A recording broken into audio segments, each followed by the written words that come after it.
Bah, écoutez, je crois que j'ai tout dit. Et ça va être au tour de notre orateur, Marc Dillard. C'est lui qui va vous dire des choses beaucoup plus importantes que celles que je viens de vous livrer. Merci beaucoup. Merci beaucoup Claude de m'avoir, merci à toute l'équipe de m'avoir invité. Voilà, c'est toujours une joie de pouvoir transmettre ce que Dieu fait dans nos vies. Voilà, je salue tout le monde et je suis très heureux d'être là. Voilà, donc moi je suis né dans une famille catholique pratiquante. Donc je suis le quatrième de 7 enfants. Et donc mes parents nous ont donné une éducation catholique, comme je dirais là, beaucoup de petits Français. Hein, donc on a suivi toute le catéchisme, les communions privées, solennelles, etc. Et puis le soir, à la maison, on allait tous en famille avant de se coucher. Et puis il y avait une statue de la Vierge, et puis on récitait des prières en latin. Voilà. Donc c'était à l'époque, donc voilà dans quel contexte j'ai été élevé. Et puis j'ai même été élevé donc, dans des écoles religieuses, chez les bonnes sœurs quand j'étais petit, et chez les frères des écoles chrétiennes aussi, j'ai passé 3 ans. Bon. Comment? C'est pas les tendres. Oui, j'ai des mauvais souvenirs, des très mauvais souvenirs. D'ailleurs, on était tellement malheureux que notre père a été obligé de nous retirer de là. Voilà. Oui, coup de bâton ou d'autres choses, enfin voilà. Bon, mal tombé. Alors voilà, et puis on nous enseignait des choses. Moi je peux dire que j'avais pas de communion avec Dieu. Vous voyez, la religion, pour moi, c'était quelque chose de terrible, de triste. La messe, on gardait l'heure pour que ça finisse le plus vite possible.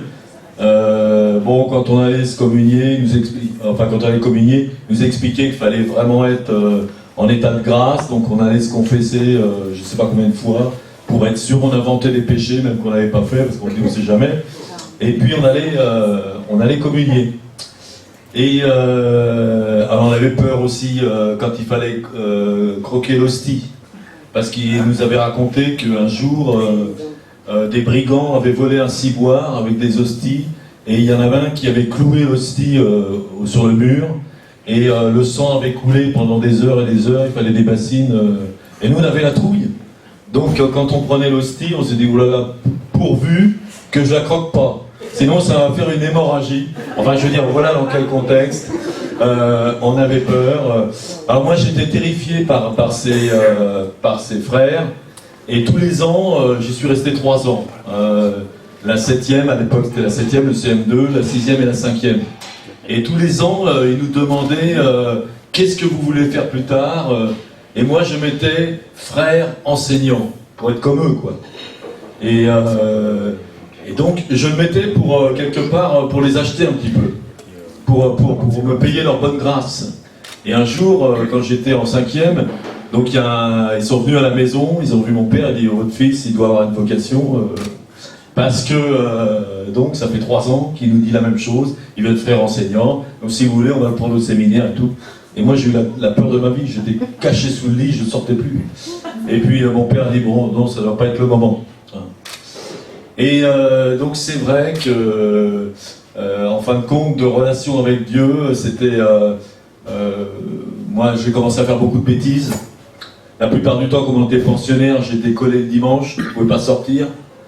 Donc, grâce à un copain, entre guillemets, donc la nuit, on se levait, on allait falsifier les carnets de notes, parce que sinon, j'aurais été collé tous les dimanches. Hein, ça, ils ne l'ont jamais su, mais... donc, c'était... Et puis finalement, mon père, quand il voyait qu'on était tellement malheureux, il nous a retirés de cette école, et on était à l'école laïque, l'école de la République. Bon là, ça s'est un petit peu mieux passé, je suis désolé, c'est mon expérience. Hein. Voilà. Et donc la question de Dieu se posait jamais pour nous, c'est le fait, bon, il fallait aller à la messe, on avait fait quelquefois des devoirs religieux, et quand on avait fait ça, on était tranquille. Et on nous disait à l'époque que manquer la messe, c'était péché mortel. Vous aviez les péchés véniels, qu'on peut pardonner, et aussi les péchés mortels. Et manquer la messe, c'était un péché mortel. Et donc, je devais avoir 14 ans à l'époque. J'ai manqué la messe par inadvertance, on peut dire. Et après, je me suis dit, bah, c'est terminé. Maintenant, il n'y a plus de pardon pour moi, donc je suis libéré finalement du carcan religieux. Et quelque part, ça m'a libéré parce que je dis, bon, maintenant, nos parents ne nous obligent plus à aller à la messe. Moi, je suis perdu pour l'éternité. Mais en réalité, on n'y croyait pas vraiment. Il y a beaucoup de questions qui se posaient. Moi, quand j'étais enfant, je jouais avec la fille des maraîchers qui avait mon âge, et ils n'étaient pas croyants, et je dis, bon, elle va en enfer, c'est dommage, moi je vais au paradis, et quelque part, c'est pas juste, hein. J'ai été baptisé, donc je vais aller au paradis, elle, je fais plus de bêtises qu'elle, mais elle, comme elle croit pas, donc je comprenais pas trop, finalement, cette histoire. Et puis, donc j'ai grandi, donc avec... j'avais 16 ans en 1968 et c'était l'époque du conflit de génération où les parents contre les enfants, les étudiants, etc. Et moi j'étais en seconde à l'époque, donc c'était l'époque aussi, j'étais très révolté aussi contre l'autorité en général. Bon, voilà, ben on est presque du même âge. Et donc j'étais très révolté contre l'autorité. Voilà, il y a eu l'autorité des professeurs. Moi, quand j'étais dans une classe, la seule chose que j'essayais de faire, c'est de mettre le bazar dans la classe, parce que il y en a qui dominent avec leurs muscles, il y en a qui dominent avec leur cerveau, et moi, c'était en disant des bêtises que je pouvais avoir une certaine reconnaissance de la part de mes camarades. Donc, moi, le professeur, donc j'essayais de mettre le désordre le maximum, quoi. Et quand 68 est arrivé, c'était, moi, ça correspondait comme une espèce de bouffée d'oxygène, parce que je vivais cette révolte contre l'autorité, contre les parents, contre les professeurs. Et alors, ce qui m'avait frappé, c'est, j'étais à l'époque en seconde, et nous avions une professeure de français, latin, grec, parce que mon père avait voulu que je fasse du latin et du grec. Donc on avait une professeure qui était une professeure presque principale, parce que elle nous enseignait le français, le latin et le grec, ça faisait des heures et des heures d'études. Et pour moi, c'était l'image de la société triste. C'était une dame qui était toujours habillée de gris, elle avait un chignon, c'était vraiment... l'école pour moi représentait une prison, et c'était vraiment... elle incarnait aussi, quelque part, cette tristesse, cette monotonie, et je l'ai vu au moment de mai 68, sur l'estrade, hirsute, à crier sa révolte. Je dis, mais on ne la connaissait pas comme ça. Et à ce moment-là, moi, l'élève chahuteur, et elle, vraiment le rouage de cette prison qui représentait l'école pour moi, on a dialogué pendant plus d'une heure. Je me suis rendu compte que la révolte que j'avais, elle l'avait aussi. Elle l'avait simplement cachée quelque part. Elle l'avait enfermée dans une espèce de rôle, mais elle avait cette révolte. Et c'était la révolte contre... voilà, donc on aspirait à quelque chose une vie meilleure, une vie... bon, c'est vrai qu'on voit toujours peut-être un héritage de mai 68, quelque chose d'assez négatif, mais il y avait aussi un formidable cri vers la liberté. Et donc moi je le ressentais complètement.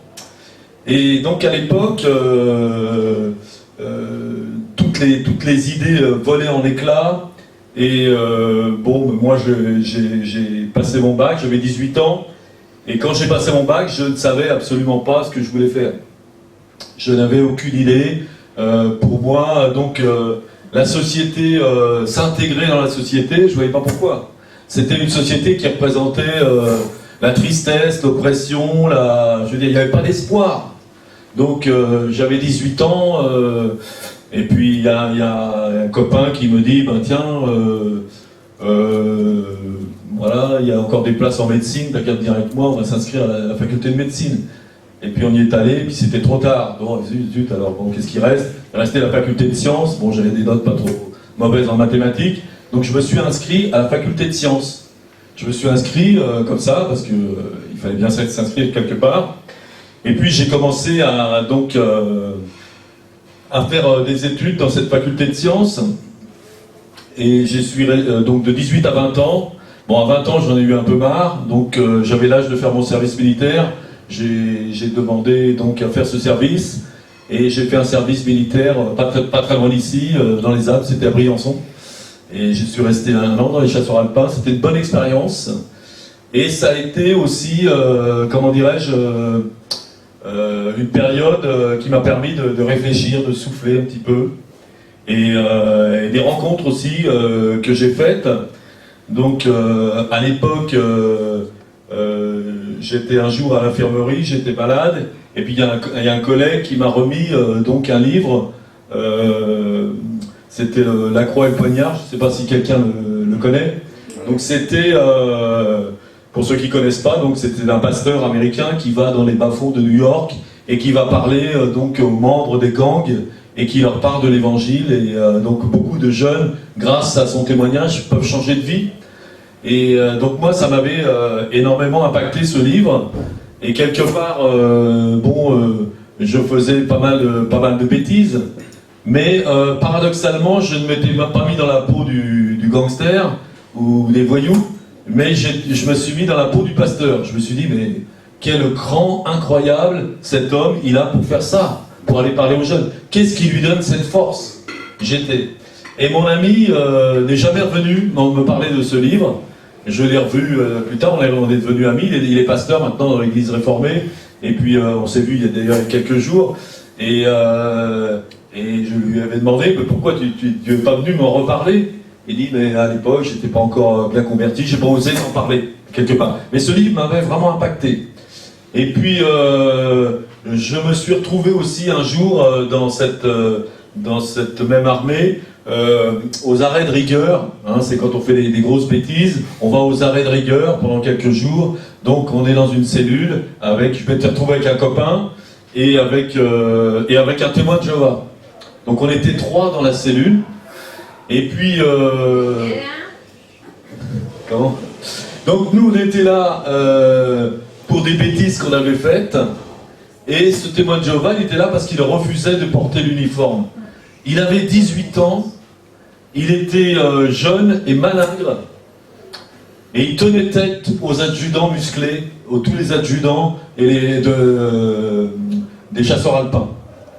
Et quelque part, moi ça m'étonnait. Je me dis, mais qu'est-ce qui lui donne cette force? Et il nous prêchait la Bible, quand on était au trou, nous on se moquait de lui, extérieurement. Mais quelque part, moi j'ai eu un déclic. Je me suis rappelé cet épisode parce que j'avais une éducation chrétienne, j'avais entendu l'évangile. Et donc pour moi j'étais un peu comme le bandit qui est sur la croix. Et puis dit nous on est là, c'est pour des bêtises, mais celui-ci n'a rien fait. Il est là à cause de sa foi. Donc quelque part, ça m'a fait vraiment réfléchir. Je me dis bon, c'est des gens qui leur vie a du sens. Voilà. Et donc après le service militaire, j'ai recommencé donc les études. Mais sans grand... j'étais toujours aussi peu motivé, et je n'avais vraiment pas aucune raison de vivre. Je cherchais, comment dirais-je, le bonheur, comme tout le monde, mais je vivais d'une manière très marginale, parce que je vivais dans le mensonge. C'est-à-dire que je racontais à tous ceux qui me connaissaient que j'étais à la fac, que je passais les examens, que tous les ans, il y en avait un de plus. Donc, depuis le temps que j'étais à la faculté, j'avais bien une maîtrise ou des choses comme ça que je n'avais pas. J'avais juste réussi à avoir un DUG, mais tout le reste, je n'allais pas au cours. Et je vivais donc dans ma petite chambre de bonne. Et pour faire des économies, je volais dans les supermarchés. Je vivais d'une manière complètement marginale. Donc à l'époque, j'ai rencontré une fille, et ça a été donc un coup de foudre. Ça a été, je suis tombé vraiment amoureux fou de cette fille. Et donc on est resté 2 ans ensemble. Et au bout de 2 ans, elle est partie, elle est allée avec une autre personne. Et pour moi, ça a été vraiment le trou. Ça a été, je veux dire, voilà, je pensais avoir trouvé le bonheur, ce bonheur que je cherchais, mais d'un seul coup, tout s'écroulait. Et vous savez, la Bible dit, au jour du bonheur, jouis de ton bonheur, et au jour du malheur, réfléchis. Et là, on commence à réfléchir. Moi, je me souviens, je prenais le métro, et j'étais dans un état, j'étais dans une déprime terrible. Vous connaissez peut-être la chanson de Jacques Brel qui dit « Tellement naufragé que la mort paraît blanche ». Et je souhaitais la mort. J'étais toujours en train de penser au suicide. Comment je vais pouvoir mettre fin à ma vie? Et malgré tout, je réfléchissais, et je me suis dit, voilà, en fin de compte, cette fille t'a trompé, tu lui as fait confiance, elle t'a trompé, mais toi, quand tu voles et quand tu mens, tu trompes les autres. Donc, quelque part, tu as récolté ce que tu as semé. Donc, prise de conscience. Et à ce moment-là, je me suis dit, je veux changer. Je veux arrêter de voler, arrêter de mentir. Personne n'est venu me parler de Dieu, ou de l'évangile, ou de quoi que ce soit. Mais j'ai réalisé que le fondement de ma vie était mauvais, qu'il fallait le changer. Et j'ai décidé de changer. J'ai décidé de changer mes comportements de mauvais, d'arrêter de mentir et d'arrêter de voler. Et le mensonge est devenu en horreur. Et le vol aussi. Parce que je fréquentais des jeunes, quelquefois, qui continuaient. Un jour, je vois ma cousine dans le supermarché, elle se sert, je lui dis « Non, tu fais pas ça, tu arrêtes. » Il dit « Mais qu'est-ce qui te prend et tout? Tu arrêtes, s'il te plaît. » J'étais révolté. Vraiment, il y avait un travail. Et donc, en fin de compte, cette remise en question, eh bien, petit à petit, donc cette remise en question m'a fait changer de vie. Et puis je me suis dit, voilà, bon, tu es dans une vie, il faut, pour t'en sortir, il faut un projet. Il faut un projet. Si on n'a pas de projet de vie, on ne peut pas s'en sortir. Pour avancer, il faut un projet. Donc je m'étais dit, voilà, moi je suis quelqu'un qui aime bien la nature, qui aime bien la montagne, voilà. Ben voilà, j'ai un projet, je vais aller dans la montagne, c'est dans le Massif central, je vais retaper une vieille ruine, je vais la monter, je vais faire un commerce, une auberge, un refuge pour les skieurs, etc. Donc, j'ai eu ce projet dans mon collimateur et j'ai commencé à remonter la pente. J'ai commencé à mettre de l'argent de côté. Donc à l'époque, je donnais des cours de mathématiques, j'étais dans le 7e arrondissement de Paris, donc j'étais à la limite de 15e, mais dans le 7e, c'est un département assez rupin, où beaucoup de gens payent des cours pour leurs enfants. Donc j'étais tombé, j'arrivais à gagner pas mal d'argent, parce que je pouvais rentrer dans un immeuble, et puis la porte à côté, enfin, j'avais plein d'élèves dans le coin. Et donc à ce moment-là, des choses ont commencé à vraiment se mettre en place. Hein. Je pense que quand il y a une prise de conscience comme ça, hein, j'ai remis ma vie en question, le fondement de ma vie en question, et à partir de ce moment-là, des choses positives ont commencé dans ma vie. Donc il y a eu... et à ce moment-là, je me suis dit, bon voilà, tu as ton projet, tu veux faire ce refuge dans la montagne, mais tu commences à gagner de l'argent, il faut un peu plus d'argent pour faire ça. Donc je m'étais dit, il faut que j'arrive à trouver un autre travail qui me donne encore plus d'argent. Et puis quelque part, tu ne peux pas partir tout seul. Il faudrait que tu partes avec une femme. Mais c'est mieux, un projet à deux, c'est mieux comme ça. Et donc, j'ai regardé un petit peu, j'ai passé des concours. J'ai passé un concours pour devenir inspecteur des postes, que j'ai pas eu. Et j'ai passé un autre concours pour devenir professeur de collège, que j'ai eu. Que j'ai eu d'une façon miraculeuse. Parce que, en fin de compte, il y avait énormément de candidats. Des gens qui avaient beaucoup plus de diplômes que moi. Mais le concours qui était demandé, c'était un concours qui était basé sur le programme des lycées. Et comme moi je donnais les cours particuliers, je le connaissais par cœur. Donc c'est passé comme une lettre à la poste. Et donc je suis rentré dans cette école de formation de professeur. Et quand je suis rentré, il y a une des personnes qui était là, qui m'a... c'est une jeune fille qui était dans cette formation, et son visage m'a frappé. Il y avait quelque chose, il y avait un rayonnement extraordinaire qui émanait d'elle.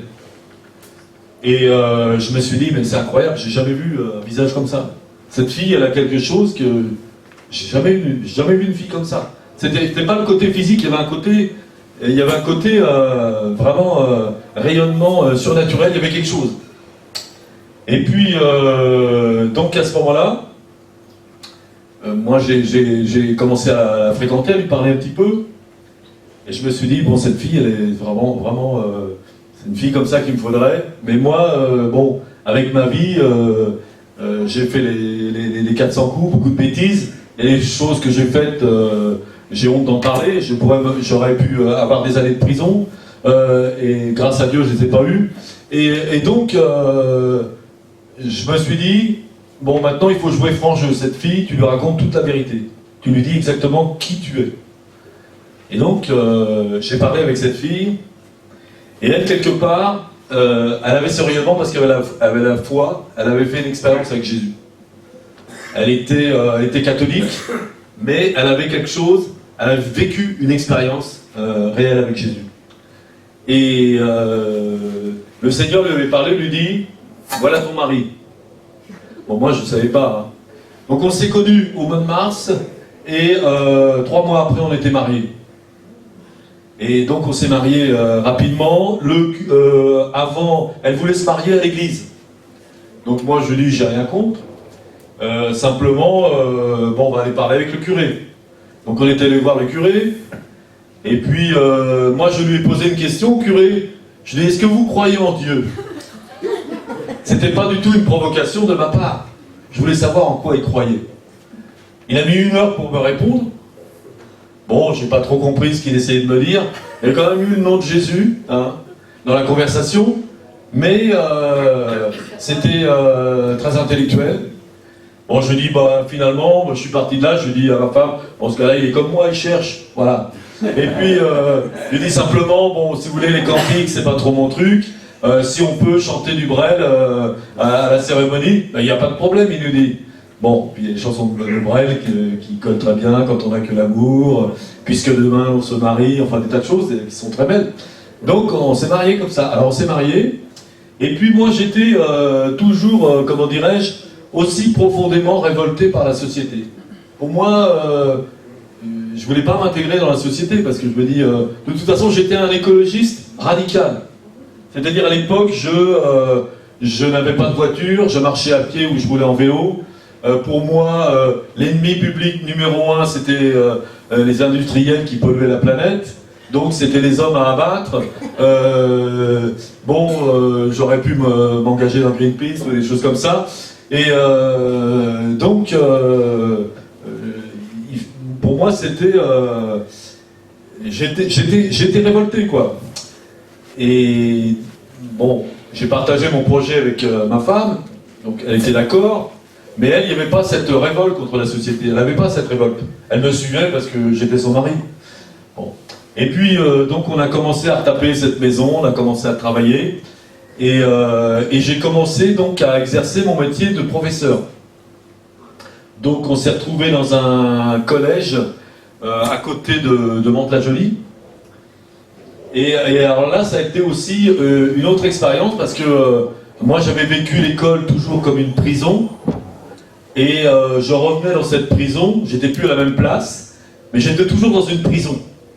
Pour moi, c'était triste. Quelque part, j'étais là en train d'essayer de forcer les jeunes à s'intégrer dans une société dans laquelle je ne voulais pas m'intégrer. Donc j'étais très mal à l'aise. Je suis allé voir le principal plusieurs fois, je lui dis, mais non... Et puis... d'une manière incroyable, ce principal avait dit à ma femme, mais votre mari a quelque chose à apporter ici, il faut qu'il reste et tout. Alors je lui dis, tiens, il y en a un qui croit en moi, au moins, c'est déjà pas mal. Hein et d'ailleurs, vous savez, quand vous entrez dans un collège, il vous donne les classes les plus difficiles. Hein. Là, toutes les classes que les autres ne veulent pas, c'est vous qui les avez. Donc moi, j'étais assez jeune, et puis on se retrouve avec des gamins de 16 ans, on m'avait donné, ça s'appelait à l'époque les CPA, classes préparatoires à l'apprentissage, donc c'est des élèves qui n'accrochent pas du tout avec l'école, et moi on les avait donné je ne sais pas combien d'heures, parce qu'il fallait bien boucher les trous, donc j'étais voir le directeur, je lui dis, vous savez, je ne sais pas combien, 7 ou 8 heures de maths, ça leur fait un peu beaucoup, hein. Et puis, ils n'ont pas de sport, pourquoi est-ce que je ne peux pas leur faire le sport? Ah, elle me dit, bah oui, pas de problème. Bon, finalement, on allait beaucoup plus jouer au foot que de faire des maths. Hein, le principal nous voyait passer devant son bureau avec le ballon. Hein. Bon. Mais il disait trop rien. Hein. Et donc, alors j'avais rencontré une collègue de travail qui était une professeure de biologie et qui était assez sympa. Parce que, bon, vous savez comment ça se passe. Donc, on parle souvent à table avec les collègues de choses assez superficielles, ça vole toujours pas très haut. Et j'avais rencontré cette collègue qui était très intéressée par des problèmes de fond, des problèmes de désespoir, de la jeunesse, de sens de la vie, voilà. Et donc, elle était vraiment, discutait vraiment sérieusement. Et puis on en a parlé tout à l'heure à table aussi. Donc c'est l'époque où j'avais vu deux films qui m'ont fortement impressionné. Il y en avait un qui s'appelait Comme les anges déchus de la planète Saint-Michel. Vous remarquerez le titre. Et l'autre s'appelait Le Diable, probablement. Encore le titre. Mais à l'époque, je n'avais pas fait attention. J'étais allé voir ces films, je ne sais pas pourquoi. Et j'étais sorti de ces films. C'est des films qui parlent du désespoir de la jeunesse, des jeunes qui se droguent, qui squattent des appartements, qui vivent en attaquant les passants, qui n'ont aucune foi, aucune loi. Et je me rappelle toujours de ces jeunes qui disaient, justement dans ce film, ben, on attend quelque chose. On attend quelque chose. On ne sait pas quoi, mais on attend quelque chose. Et moi, je suis sorti de cette séance de cinéma, et je me suis dit, mais toi, tu as une femme, tu as des enfants, je commence à avoir des enfants, tu as un métier, mais en réalité, je suis aussi désespéré que ces gens-là. Je ne sais pas pourquoi je suis là sur cette terre. Je ne sais pas ce que je fais. Je ne comprends pas le sens de la vie. Pourquoi je suis là? Simplement, est-ce qu'on est là comme des animaux pour vivre, pour manger, puis un jour mourir, comme ça?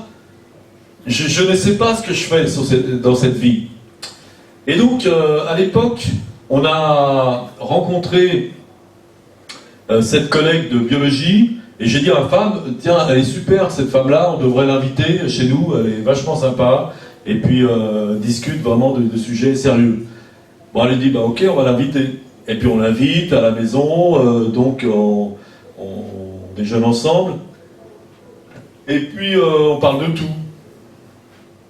Puis à un moment donné, je ne sais pas pourquoi, moi je lui dis, moi en réalité, il y a un seul type d'homme qui est cohérent, et qui me botte, bon c'était un peu l'expression que j'employais, c'est Jésus-Christ. Et puis elle, à ce moment-là, ben, elle lui dit, ben, ça tombe bien, puis elle nous raconte qu'elle avait eu une vie difficile, son mari l'avait laissé tomber, elle avait dû élever son enfant tout seul, et puis elle était d'origine protestante, je crois.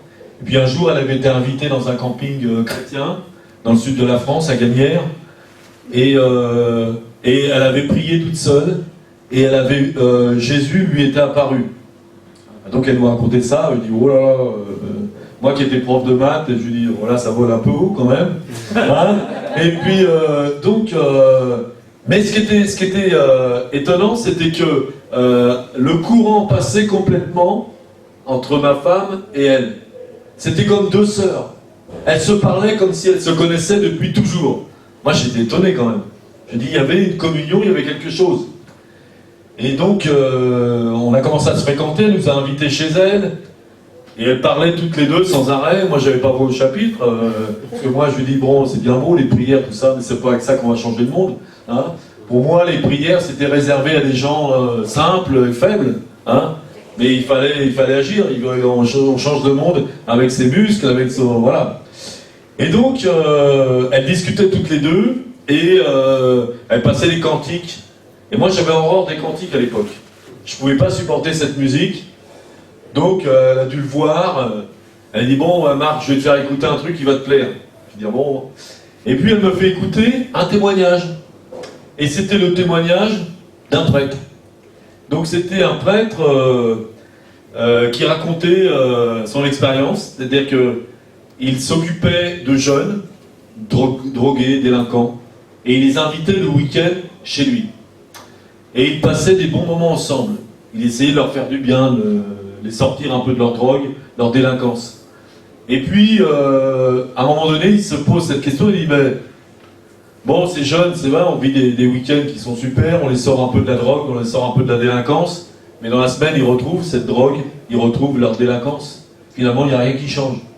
Il s'est dit, est-ce que moi, curé, je vis vraiment l'évangile? Moi, j'ai entendu ça, ça a été un déclic. Je dis quoi? Ce gars-là, il est curé. Et il fait tout pour aider les jeunes, et il sert Dieu, il sert les jeunes. Mais en réalité, il se demande s'il est réellement chrétien. Je dis, parce que moi, malgré tout, avec mon arrière-plan chrétien, bon, je me croyais quand même chrétien quelque part. Je me dis, si lui, il ne l'est pas, moi, je suis à des millions de kilomètres. Et je me suis rendu compte, et à ce moment-là, donc, je me suis rendu compte que être chrétien, comment dirais-je, j'avais une culture chrétienne. J'avais une culture chrétienne, comme beaucoup de gens. C'est ce que je dis souvent aux gens. Moi, je m'appelle Marc, donc j'ai été élevé dans la tradition catholique. Je m'appellerais Rachid, j'aurais été élevé dans la tradition musulmane. Ou j'aurais eu un père communiste, j'aurais été athée. Je veux dire, j'ai la culture. C'est ma culture chrétienne. Hein, je ne sais pas si vous connaissez ce texte dans l'Évangile où Jésus demande à ses disciples, il leur dit, qui dit-on que je suis? Et donc les disciples disent, on dit que tu es Jean-Baptiste ou l'un des prophètes, ou ceci ou cela. Et Jésus se tourne vers ses apôtres et dit, et vous, que dites-vous? Et Pierre lui dit, je crois que tu es le Christ, le Fils du Dieu vivant. Et Jésus lui dit, tu es heureux, Pierre, car ce ne sont pas la chair et le sang qui t'ont révélé ces choses-là, mais mon Père qui est dans les cieux. Et moi je te dis que tu es Pierre, et sur cette pierre je bâtirai mon église. En réalité, donc j'avais une culture chrétienne, mais je n'avais pas eu de révélation de qui était Jésus. J'étais petit, j'aurais pu répéter mon catéchisme par cœur, dire Jésus est le Fils de Dieu, mais sans que ça soit une réalité profonde. Vous savez, c'est ce que je dis, les historiens font des recherches sur Jésus, mais le mystère est toujours là, personne ne sait qui il est. Mais quand Pierre a eu sa révélation, il a su qui était Jésus. Et c'est capital d'avoir cette révélation. Puisque Jésus dira même aux pharisiens, si vous ne savez pas qui je suis, vous mourrez dans vos péchés. Donc, j'avais cette culture chrétienne, mais je n'avais pas rencontré ce Jésus. Il fallait faire une rencontre avec Jésus. Et quand il dit, tu es cette pierre, la pierre, si vous étudiez le mot en grec, c'est cette révélation sur laquelle Dieu bâtit son église. En réalité, c'est ce que je disais à mon voisine, il n'y a qu'une seule église.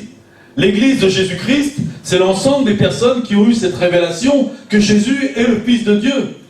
C'est lui, c'est cette révélation qui unit. C'est pas l'étiquette évangélique, catholique, protestant, tout ce que vous voulez. Ou vous avez fait cette rencontre, ou vous ne l'avez pas fait. Si vous n'avez pas fait cette rencontre, il faut la faire. Parce que c'est cette révélation qui nous sauve. Et il faut une révélation de Dieu. Personne ne peut venir à moi si le Père ne l'attire. C'est le Père qui nous attire vers Jésus. C'est le Père qui nous révèle Jésus. Tant qu'on n'a pas rencontré ce Jésus, eh bien, on a un Dieu qui est très lointain. Et on ne comprend pas toutes ces histoires de Père, de Fils et de Saint-Esprit. Mais quand le Père nous révèle le Fils, eh bien le Fils, et à ce moment-là, on rencontre toute la famille. Le Père et le Saint-Esprit. Donc c'est cette révélation. Donc à ce moment-là, j'ai compris ça. Et je suis allé dans un groupe de prière qui était... c'était pas une église. C'était pas une église évangélique. C'était des gens qui se réunissaient. Certains étaient catholiques, d'autres protestants, d'autres évangéliques. Et c'était dans une maison. Donc les gens, il y avait une vingtaine de personnes dans des canapés. Et puis il y avait quelqu'un qui jouait de la guitare. Enfin, vous connaissez ce genre de réunion. Et puis ensuite on prenait un texte de la Bible. On priait aussi. On priait pour la voisine qui s'était cassé le bras. On priait pour le chat qui était perdu, enfin des choses comme ça. Et c'était des réunions très simples. Et quelque part, moi qui étais... j'étais en recherche, en fin de compte. Hein. J'étais dans une recherche du sens de la vie, tout simplement. Et je m'étais dit, quelque part, dans cette simplicité, s'il y a une vérité, bien elle est là. Parce que la simplicité, vous savez, les philosophes, ils sont toujours en train de chercher la vérité, hein, et puis ils ne la trouvent pas. Mais là, c'est dans cette simplicité. Alors, un jour, je ne sais pas ce qui s'est passé, je suis venu au milieu du groupe, j'ai dit, vous avez la foi en Jésus? Moi, honnêtement, je ne l'ai pas. Je veux bien croire en Dieu, je ne suis pas fou. Je veux bien croire qu'il y a un Dieu qui a créé le monde. Mais pourquoi pas Jésus, Mohamed, Bouddha ou que sais-je? Alors, ils m'ont dit, mais il faut que tu pries. Alors, prier, moi je connaissais le « Je vous salue Marie » et notre Père, c'est tout ce que je connaissais. Donc, c'est quelle prière qu'il faut faire? Non, il faut que tu pries et que tu demandes à Jésus de se révéler à toi. Alors, je ne savais pas prier. J'étais entre guillemets l'intellectuel du groupe, mais je ne pouvais pas sortir un mot. Et donc, à ce moment-là, je me suis agenouillé et j'ai répété la prière de quelqu'un. Il me disait, voilà Jésus, si tu es le Fils de Dieu, révèle-toi, enfin quelque chose comme ça. Je me suis relevé, tout le groupe a sauté en l'air en criant Alléluia et tout. J'ai dit, ils sont complètement fous. Je ne suis pas tombé de mon cheval comme Saint Paul sur le chemin de Damas. Ils sont fous. Et je suis rentré à la maison, je disais à ma femme, c'est du cinéma tout ça. Et donc elle était déçue parce qu'elle s'est dit, bon... Non. Et puis, en fin de compte, vous savez, quand vous vous adressez à Jésus, il y a quelque chose qui se passe. Et quelque chose s'est passé. C'est-à-dire qu'après, tous ces gens-là lisaient la Bible. Et ils parlaient de la Bible. Et moi, j'étais le seul à ne pas pouvoir en parler parce que je ne la connaissais pas assez. Et donc, pour pouvoir, entre guillemets, rivaliser avec eux, j'ai lu la Bible, pas pour des bonnes raisons, hein. C'est pour pouvoir discuter avec eux.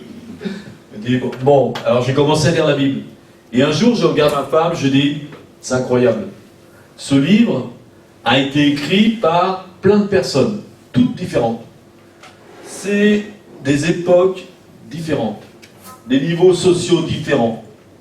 Mais tous ces gens-là parlent de la même personne. Il y a une cohérence incroyable dans ce livre.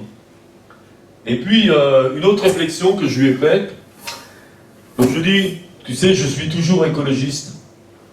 Je suis certain qu'on peut finir désintégré par une guerre atomique. Mais quelque part, je m'en fiche. Parce que j'ai quelque chose d'éternel au milieu d'eux, à l'intérieur de moi. Je sais que je ne peux plus être détruit. Je suis devenu immortel. Et cette parole de Jésus est venue, celui qui croit en moi a la vie éternelle. Et je me suis rendu compte que j'avais cette vie éternelle. Que la vie éternelle,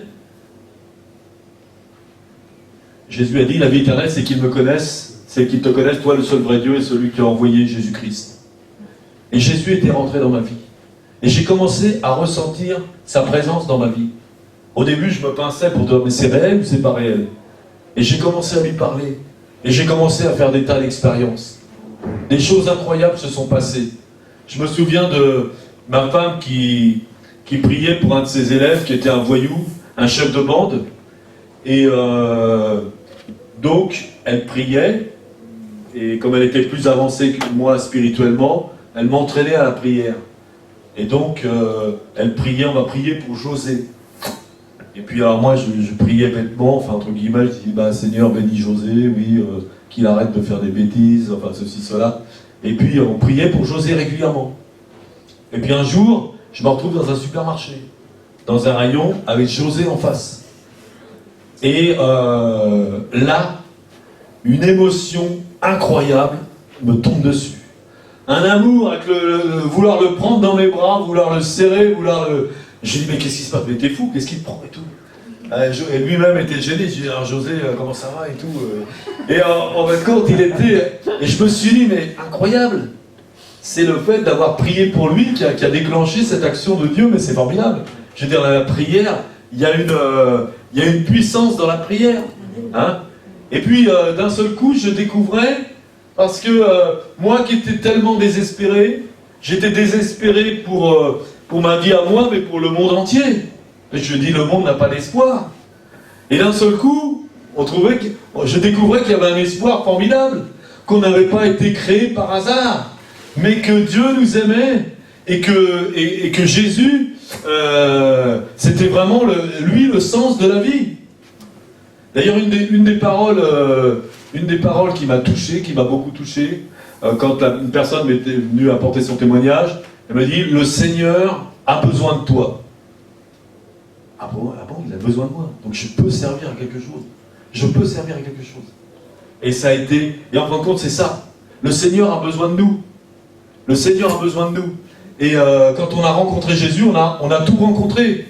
Regardez cette femme samaritaine qui cherche, elle aussi, le bonheur, et qui va tous les jours au puits, qui est une femme de mauvaise vie, qui a eu 5 maris, qui est obligée de se cacher, et qui a toujours cherché cet amour absolu qu'elle espère trouver avec son partenaire, sans jamais le trouver.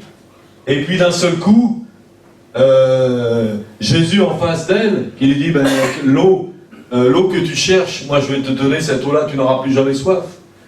Et cette femme, qui était une recluse, qui était une paria, eh bien elle court à la ville de tous ces gens qui l'avaient rejetée, et elle va les chercher tous les uns après les autres, en disant, j'ai rencontré quelqu'un qui m'a dit tout ce que j'avais fait, ne serait-ce pas le Messie? Nous sommes tous à la recherche de cet amour absolu et inconditionnel. On a tous soif de cette eau avec laquelle on n'a plus jamais soif. Comme la chanson de Leonard Cohen qui parle du joueur, qui dit, comme tous les joueurs, il cherche la carte si désirable, cette carte avec laquelle il n'aura plus jamais besoin d'autre. Cette carte-là, mes amis, c'est Jésus. Quand on a trouvé Jésus, on a tout trouvé. Vous avez tout pleinement en lui. On a trouvé le sens de notre vie. On sait ce qu'on est venu faire sur cette terre. Jésus est la solution à nos problèmes personnels, la solution aux problèmes de la société, la solution à tous les problèmes. C'est lui le prince de la paix. C'est lui qui va revenir. C'est lui qui nous aime. C'est lui qui veut sauver tous les hommes. L'amour se trouve en lui. C'est la source d'eau vive. Amen. Alléluia. Il nous faut rencontrer. Quand on l'a rencontré, on le sait. Il y a des gens qui me disent, ah ben Jésus, moi, oui, je le connais depuis mon enfance. Je dis, mais est-ce que tu l'as rencontré? Ah ben je ne sais pas si je l'ai rencontré. Mais quand on l'a rencontré, on le sait. On le sait. Et on le sait, c'est évident. On le sait. Notre communion, elle est avec Jésus. C'est la vie normale du chrétien. Paul qui dira, ce n'est plus moi qui vis, c'est Christ qui vit en moi. Et ce Jésus, on le connaît. Et on le connaît, on a soif de le faire connaître. Quand vous avez, comment dirais-je, si quelqu'un avait découvert l'élixir de la vie éternelle, admettez qu'un scientifique ait découvert l'élixir de la vie éternelle, vous croyez qu'il garderait la bouteille cachée dans son tiroir? Non, il irait la divulguer sur toute la planète. Hein, peut-être pour faire du commerce, mais avec Jésus, c'est gratuit. Hein. Jésus, c'est vraiment la plénitude. Jésus, c'est lui qui nous apporte la paix. C'est lui qui nous apporte, il nous donne tout. Et c'est lui qui nous montre ce qu'on est venu faire sur cette terre. Imaginez ce que Dieu veut faire avec chacun d'entre nous. Comme il est écrit, nous serons semblables à lui. Vous voyez, quand Saint Jean a rencontré Jésus dans l'Apocalypse, tel rempli de gloire, il tombe par terre. Et nous serons comme ça. Dieu veut faire de nous comme ça. Dieu est venu racheter l'humanité. Dieu a créé l'homme à son image. Et par Jésus, il recrée cette image. Et il nous donne la possibilité de redevenir comme lui. C'est vraiment ça. Dieu a créé l'homme par amour, pour avoir une communion éternelle avec lui, pour avoir des fils et des filles, pour pouvoir sans arrêt, donc dialoguer. Et c'est la chose la plus importante. C'est ce que David disait un jour dans tes parvis, vaut mieux que 1000 ailleurs. Quand on a rencontré, quand on a cette communion avec Jésus. Et David avait une communion avec Jésus. Bien que Jésus ne soit pas encore là sur la terre, mais il connaissait Dieu. Il connaissait la parole de Dieu. Il entendait la parole de Dieu. Qui est la parole de Dieu? Jésus est la parole de Dieu. À tous ceux qui l'ont reçu, qui croient en son nom, il a donné le pouvoir de devenir enfant de Dieu. Cette parole. Au commencement était la parole était avec Dieu, la parole était Dieu. C'est Jésus la parole de Dieu. Et voilà, donc c'est important.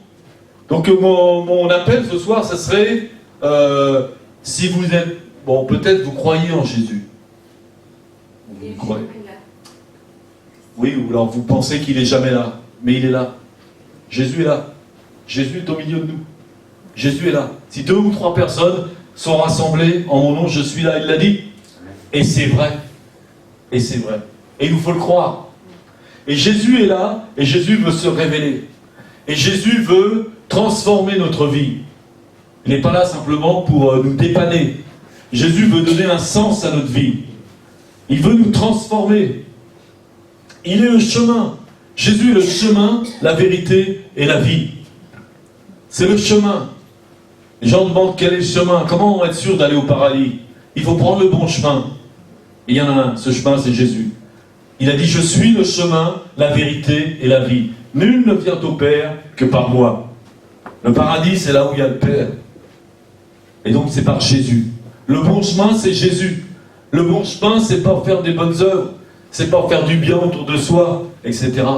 Le bon chemin, c'est vivre avec Jésus. C'est marcher avec Jésus. C'est suivre avec Jésus. Se convertir, Jésus dit, convertissez-vous. Un jour, on lui dit, tiens, il y a une tour qui est tombée, qui a fait 18 morts. Est-ce que ces gens-là sont plus mauvais que les autres? Jésus a dit non, ces gens-là ne sont pas plus mauvais que les autres. Mais si vous ne vous convertissez pas, vous périrez tous de la même manière. Je suis désolé, c'est l'évangile. C'est urgent de se convertir. Se convertir, c'est pas devenir chrétien évangélique ou catholique ou ceci ou cela. Se convertir, c'est marcher avec Jésus. Notre vie, si on la mène comme on veut, le péché c'est quoi? Ésaïe nous le dit, chacun suivait son propre chemin. Chacun suivait son propre chemin. Les gens, ils ont leur propre chemin, leur propre idée. Mais ça mène nulle part. Le chemin qui mène au paradis, c'est Jésus. Je suis le chemin, la vérité, la vie. Nul ne vient au Père que par lui. Donc peut-être il y en a ce soir qui n'ont pas pris ce chemin. Et si vous voulez le prendre, eh bien c'est possible. Ça dépend que de vous. La balle est dans votre camp. Dieu a tout fait pour vous. Il a envoyé son Fils unique sur cette terre. Jésus est mort sur la croix à votre place. Jésus a payé. Nous sommes tous des pécheurs. Nous sommes tous des pécheurs. Depuis le début. Un enfant de 2 ans n'a pas besoin qu'on lui apprenne à mentir. Il le fait naturellement. Je veux dire, nous sommes tous atteints d'une maladie mortelle, pire que le sida, que la Bible appelle le péché. Et cette maladie nous entraîne à la mort. Non seulement la mort physique, par laquelle on passera tous, mais surtout la mort éternelle. Mais quand on rencontre Jésus, eh bien Jésus nous sauve. Jésus est le vaccin. Jésus est le vaccin qui nous guérit et qui nous sauve. Vous savez, c'est ce que Jésus explique à Nicodème. Il lui dit, quand les Hébreux étaient dans le désert et qu'ils commencèrent à désobéir, ils se faisaient mordre par des serpents et ces gens-là mouraient. Et donc Moïse a prié et Dieu lui a dit de prendre un bâton sur lequel il mettait un serpent. Ça vous rappelle rien? Un bâton avec un serpent dessus, symbole de la médecine. Et donc tous ceux qui regarderaient le serpent seraient guéris. C'est comme ça que Dieu a parlé à Moïse. Et Jésus dit, de la même façon que Moïse a élevé le serpent, le Fils de l'homme sera élevé, afin que quiconque croit en lui ne périsse pas, mais qu'il ait la vie éternelle. Le Fils de l'homme a été élevé. Jésus a été élevé sur la croix. Pourquoi il est monté sur la croix? Il est monté sur la croix pour aller en enfer à ta place. Il est monté sur la croix pour mourir à ta place. Il est monté sur la croix pour que le pécheur que tu étais meure. Quand Jésus est monté sur la croix, l'homme pécheur que tu étais est mort avec lui. Et quand Jésus est ressuscité, eh bien, tu ressuscites aussi à une vie nouvelle. Donc, si ce soir, tu veux prendre ce chemin, et je te conseille de le faire, parce que la vie ne nous appartient pas. On ne sait pas demain ce qui va se passer. Mais, donc je te conseille de faire ce chemin, d'accepter maintenant cette mort de Jésus pour toi, et de demander à Jésus de venir dans ton cœur et de pouvoir le suivre. On va peut-être baisser les yeux maintenant, on va prier pour ceux qui le veulent. Donc cette révélation, cette rencontre avec Jésus, elle est possible maintenant, ce soir, parce que Jésus est là. Jésus est au milieu de nous. Jésus est vivant. Il n'a pas changé. Il est le même qu'il y a 2000 ans. Il fait les mêmes miracles. Il fait les mêmes guérisons. Et il sauve maintenant. Et il se révèle. Seigneur, je te prie maintenant pour tous ceux qui sont là, afin que ton esprit maintenant vienne sur toute personne. Alléluia. Seigneur, c'est toi maintenant, par ton esprit. C'est toi qui peux convaincre, par ton esprit, les gens de péché, de justice et de jugement. Que ton œuvre se fasse maintenant dans le cœur de chacun.